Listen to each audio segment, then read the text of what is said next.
Hello, welcome to Am I Neurodivergent? I'm Struan, a late diagnosed ADHDer, so both autism and ADHD. And these are a series of videos looking back at my discovery year and the highs and lows of trying to work out what a late diagnosis of being neurodivergent actually means and what to do with that information. I really wanted to do a more positive, upbeat video this time, specifically focusing on the strengths of being ADHD after my last few videos on the Understanding ADHD course I took were kind of a bit more downbeat and frustrating, and realizing just how much stigma and lack of understanding and just how much pathologizing of natural differences still exists about all of this stuff, whether it's ADHD, autism, both combined, or any other aspect of neurodivergence. I did an Autistic Strengths video way back as one of my earliest videos, chapter 6, I think, and I just want to pause briefly on documenting my own late discovery and do the same now with ADHD, because there are so many positives to being ADHD and having an ADHD brain that can get overlooked and trodden over as scientists and academics and teachers and therapists try to pathologize and fix it rather than just help change the rigid environments the world operates under to help accommodate and integrate cognitive differences, which is so obviously the more correct approach rather than trying to sinisterly correct different ways of thinking and being and processing that, I don't know, commit the horrendous crime of varying from the norm. And hopefully that's an approach we're now moving more towards. And if you've been undiagnosed neurodivergent most of your life, you've very likely battered yourself down just as much as you've let the world do it. So similar to my Autistic Strengths video, here are 25 positives, 25 strengths of being ADHD, because it's really worth remembering. We ain't broken here. We've often just been made to feel a bit that way. So yeah, 25 ADHD strengths. 1. Personality. ADHDers are broadly really likable people. We often don't feel this way and see the worst in ourselves, but ADHDers tend to be well liked and admired by our peers and friends and colleagues. 2. Ingenuity. Because of the random connections our associative brains make, we can come up with solutions to problems that others just don't see. 3. Associations. Similar to ingenuity, our brains make links and connections and analogies that would occur to no one else but us, and when we can capture and tame those creatively, the sky's the limit for what we can create. 4. Generosity. ADHDers are really generous, sometimes to our own detriment, generous with our time, money, and resources. 5. Fairness. Much like autistics, ADHDers tend to have a really strong sense of what's fair and just, and we will fight and campaign against things that aren't. 6. Resilience. I've mentioned this stat before. By the time ADHD kids reach the age of 10, they've likely received 20,000 more negative comments and critiques than their non-ADHD peers. So yes, we'll tend to have or have had crushingly low self-esteem as a result of that negative feedback and criticism from childhood onwards. And yes, at times we can have pretty thin skins and rejection sensitivity as a result of that. But as an underlying base coat, ADHDers do also learn to be resilient as hell, and we do well to regularly remind ourselves of that. 7. Hyperfocus. When we're interested and latch on to something, good Lord, we can focus on it for hours. And state secret that I'm rapidly realizing, the attention deficit's only a deficit for boring stuff. Our capacity for attention on interesting things is just fine. It's the world that needs to be consistently more interesting to sustain our focus longer term. So buck up your ideas, world, and our focus on you will be just fine. 8. Sleep.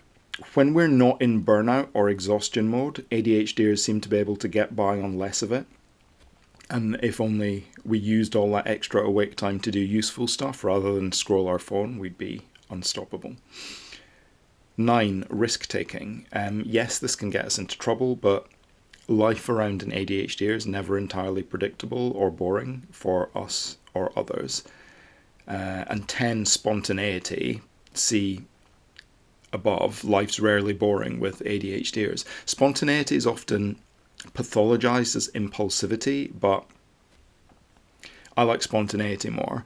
If you're also autistic as well as ADHD, so ADHD like me, your love of spontaneity can get battered down by your need for routine, and this can be a really hard internal conflict when you also want sameness. But the need for spontaneity is still there in you, and it's more than okay to let it out to play every now and again, because 9 times out of 10, spontaneity equals fun and lightness. Seriously. Number 11 strength, internal motor. Another thing that's often said with kind of pity about ADHD brains is a Ferrari brain but with bicycle brakes, as in can't stop, overthinking, overdoing, over everything. But yeah, whatever. The bicycle brakes can be managed with CBT or meds or mindfulness, whatever ends up working for the ADHD individual. But let's not look past the positive here. We've got Ferrari brains, which is a pretty damn good starting point for a fun and interesting life, right? When ADHDers can learn to see themselves as blessed, not cursed, that's when the paradigm shift happens. And making that shift isn't easy if you've been battered down by life, and it's often easier to stay in self-defeat, woe is me mode, and God knows I've been in that mode recently. But there is a mind shift mode from negative to positive that's closer than we all probably think, me included. 12, grasping new concepts quickly. We often just get new things and ideas quicker than others and find joy in novelty. 13, creativity, that Ferrari brain and those associative thought processes. If we can harness them, make ADHDers great writers, musicians, artists, poets, entrepreneurs. 14, delight. Because we can also forget stuff easily, our most recent thought always being the most important, we're quite often delighted when a thought or a thing comes back to us. Like, call it a roller coaster of chaos if you like, but again, just with the tiniest bit of reframing, we can flip that chaos into just noticing and embracing being in a near constant state of surprise and delight with our own thoughts. 15, good conversation. ADHDers are interested in ideas and chasing thoughts. If you're after polite surface level small talk, we may not be your people. But if you're up for going deep and explorative and seeing where a conversation might take you, we're generally all in for that intellectual and imaginative ride. 16, funny. Not everyone may get us, and that's okay, but for folk who do, ADHDers tend to be random and witty and associative and just generally funny as fuck, often even intentionally.